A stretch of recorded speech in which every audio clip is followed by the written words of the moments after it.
She was kidnapped when she was 5 years old. Now, 12 years later, after a secret rescue mission to Mexico, Sabrina Allen is back in the United States. It was long past midnight when the teen moved in. No sirens. No shouting. Just the sound of quiet breathing through radios and the hum of distant traffic. In a small, weathered apartment on the outskirts of Tlaxcala, Mexico, a teenage girl slept, unaware that her entire life was about to be rewritten. They had waited 12 years for this moment. 12 years since the day Sabrina Allen disappeared. Behind the door was a secret that had survived every search, every headline, every false lead. A mother who refused to let go. A daughter who didn't know she was missing. When agents finally breached the room, the girl woke in terror, screaming for the only person she knew as Mom. But the woman she clung to wasn't the victim. She was the kidnapper. And the child, the one trembling in that dark apartment, was the most sought-after missing girl in Texas. 12 years earlier, she'd vanished during a simple weekend visit. A custody handoff that turned into a mystery no one could solve. Her name became a whisper in the missing persons files. A photograph on a poster, faded by the sun. But one man, her father, never stopped searching. He never stopped believing she was out there somewhere, waiting to be found. Tonight, he was right. This is the story of a little girl stolen not by a stranger, but by the person who once tucked her in at night. A story of lies, isolation, and a love that refused to die. This is the story of Sabrina Allen. Before we begin, take a second to subscribe to the Found Files. Because every time you do, you help bring light to the stories of the lost and the found. Don't let their voices fade again. Before the headlines, before the years of silence, there was just a little girl in pigtails who loved to dance in her backyard. Her name was Sabrina Allen. Born in Austin, Texas, in 1998, she was the heartbeat of her father, Gregory Allen. Home videos captured her giggling as he pushed her on a swing, her small voice calling, "Higher, Daddy, higher." Those moments would later become treasures, the only pieces of her childhood he would ever get back. Greg and his wife, Dara Lorenz, had once shared that laughter. But by 2002, their marriage had fallen apart. What began as love had turned into bitterness, custody battles, court orders, accusations whispered in the hallways of family court. A judge had granted Greg full custody. Dara would still see her daughter, short visits, always supervised. But there was something in her eyes during those hearings, something unyielding. She couldn't accept that the court, or anyone, could tell her when she could see her child. "She's mine," she once told a friend. "No one will ever take her from me again." And then came April 21st, 2002. It was supposed to be a routine weekend visit, one of many. Greg dropped Sabrina off with her mother, promising to see her Sunday evening. He had no reason to believe it would be the last time he'd see his daughter for over a decade. When Sunday came, Dara and Sabrina didn't show. Calls went unanswered. The house, empty. The neighbors hadn't seen them leave. Their car, gone. In a matter of hours, an ordinary custody visit had become every parent's nightmare. Greg's world collapsed that day. He would later say, "It was like someone had taken the air out of my life. I couldn't breathe knowing she was out there, and I couldn't reach her." But the story was far from over. Because while Texas slept that night, Dara and Sabrina were already crossing the border, vanishing into the shadows of Mexico. And for the next 12 years, they would live a life built entirely on lies. Up next, the story of a mother's deception, a child's stolen identity, and a father's search that refused to die. April 21st, 2002. A warm Sunday evening in Austin, Texas. A father waits at the door, glancing at the driveway every few minutes, expecting to see his little girl run into his arms, the way she always did. But the street stays empty. An hour passes. Then two. Gregory Allen begins to call. Once. Twice. Dozens of times. No answer. He drives to Dara's apartment, knocking until his fists ache. No one comes to the door. Inside, silence. Curtains drawn. Lights off. It was as if the mother and daughter had evaporated into thin air. The next morning, police arrive.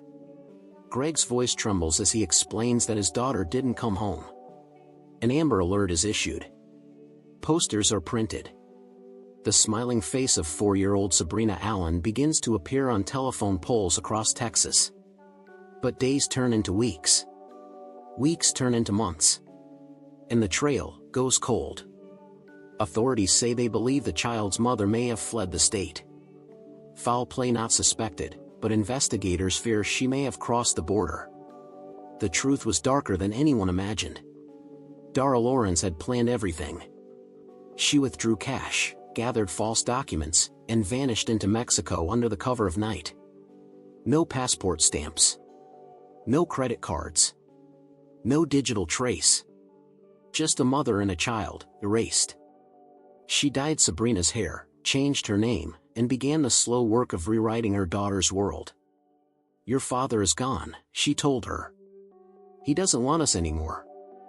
And somewhere, in a quiet Mexican town, a little girl began to forget her real name. Back in Texas, Gregory Allen refused to give up. He plastered her photo everywhere, offered rewards, contacted embassies, and begged the media to keep her face alive. But year after year, the leads stopped coming. People stopped calling. The world moved on. But Greg never did. Because when your child disappears, time doesn't move forward. It just stops. While the world forgot her name, Sabrina's life in Mexico was only just beginning. A life built on lies, fear, and control. Deep in the heart of Mexico, under a different sun, Sabrina Allen was given a new name. She was now called Fair. A name chosen not for its beauty, but for its disguise. Dara Lawrence had built an entire new world, a quiet neighborhood, a rented home with faded yellow walls, and a story that explained everything. To the locals, she was a single mother who had escaped an abusive marriage. To Fair, she was the only truth she was allowed to know. But behind the locked doors, the reality was far from peaceful. Dara lived in constant paranoia, closing curtains during the day, moving from town to town, changing jobs, names, schools. Each time they unpacked, she whispered, "Don't tell anyone who we are. They'll take you away." For 12 years, Sabrina lived in the shadows of someone else's fear. No birthdays. No school photos. No friends. Only lessons in secrecy. Only stories of a father who didn't love her. And yet, deep inside, something in her heart remembered. A flash of a face she couldn't name. A lullaby she half remembered. A sense that somewhere out there, someone was still looking for her. In another life, Gregory Allen kept that memory alive. Every year, on her birthday, he bought a small cake. He'd light 4 candles, then 5, then 10. He'd whisper, "Happy birthday, Sabrina," into the silence. He never stopped believing she was alive. Even when everyone told him to move on. Even when hope seemed like madness. Meanwhile, in Mexico, Dara's lies began to unravel. As Sabrina grew older, questions grew sharper. Why did they move so often? Why couldn't she have friends? Why did her mother always cry when the news came on? The girl once called Sabrina began to look in mirrors longer, searching for the reflection of someone she could not remember. Someone who once had another name. She didn't know it yet. But the world she'd been trapped in for over a decade was about to collapse. 12 years. That's how long the secret held. 12 years of moving shadows, whispered lies, and a child taught to fear her own past. But no lie, no matter how carefully built, can outrun time forever. In 2014, the walls of Dara's world began to crack. She had been growing reckless, reaching out for medical help under her real name, tracing pieces of her old life online. Tiny breadcrumbs that led to a trail. And one man was watching. For over a decade, Gregory Allen had refused to give up. He'd hired private investigators, met with the FBI, even traveled near the border himself, following rumors that never led anywhere. But that year, something changed. A team of investigators in Mexico, working in secret, discovered a woman who matched Dara's description. She had a daughter. The girl was quiet, withdrawn, and homeschooled. Her name was Fair. The agents couldn't believe it. After all these years, the missing child from Austin, Texas, might still be alive. They began a covert operation, months of surveillance, waiting for the right moment, the perfect time to strike. Meanwhile, Dara could feel it. The walls are closing in. Her paranoia returned with a vengeance, new locks, drawn curtains, late-night packing. She told Sabrina they might have to move again. But this time, there would be no escape. On a quiet night in September 2014, near Mexico City, two vehicles rolled silently toward a modest home. Inside, lights flickered. A team of U.S. federal marshals and Mexican federal agents were about to end 12 years of silence. The operation had one rule: no mistakes. One wrong move, and Dara could disappear again. But destiny, at last, was on the side of the truth. In less than 5 minutes, it was over. The door was breached. Dara Lorenz was in custody. And in the corner of the room, frightened, confused, trembling, was a young woman who had no idea she'd just been found. Her name, she thought, was Fair. But the world had been waiting to call her by her real name again. Sabrina Allen. After 12 years of searching, the story that began with a father's nightmare was now becoming his miracle. The moment the door closed behind her captors, Fair, the girl she thought she was, began to vanish.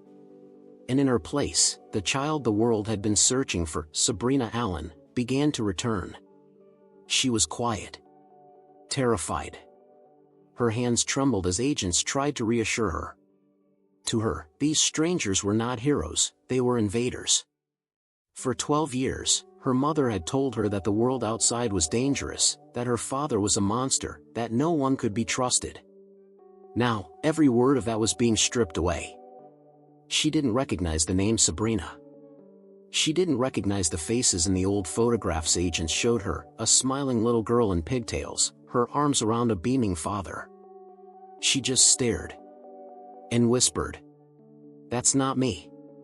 Within hours, she was flown back to Texas under heavy protection. No cameras. No headlines yet.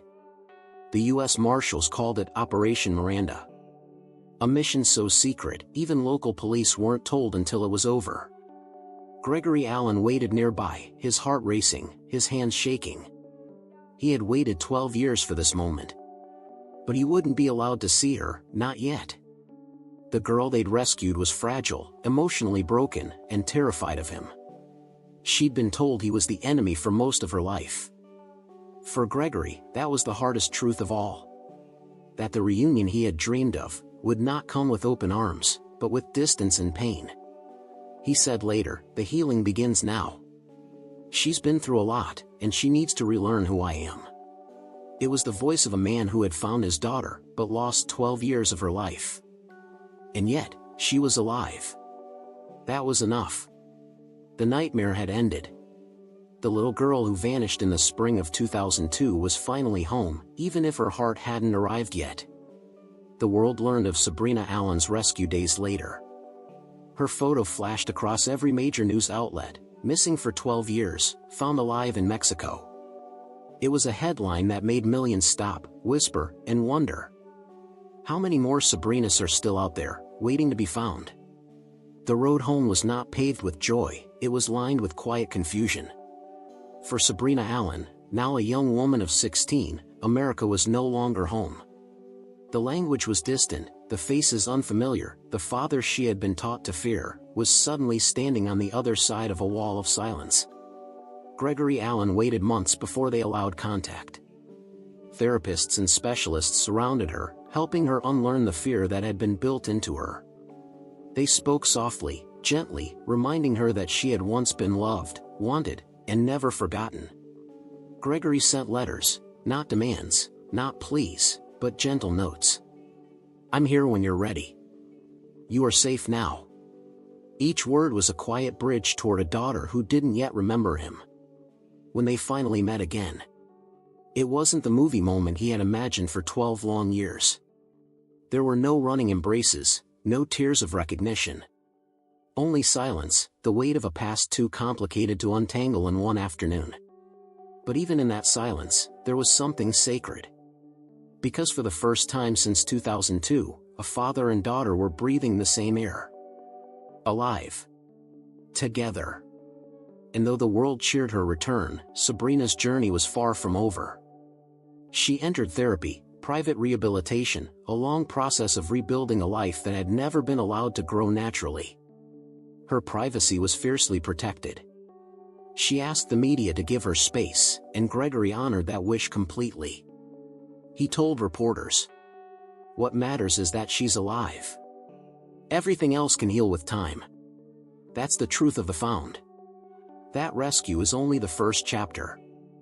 The hardest part begins when the cameras go away. Because sometimes, being found doesn't mean being free. It means learning how to live again, piece by piece, memory by memory. But one thing remained constant. A father's love that never gave up. He spent 12 years searching through darkness. And when he found her, he chose patience instead of pride, love instead of anger. Because he understood. To truly bring her home, he would have to let her find herself first. Some stories end with headlines. This one ends with healing. For Sabrina Allen, being found was not a finish line, it was the beginning of a long road toward remembering who she truly was.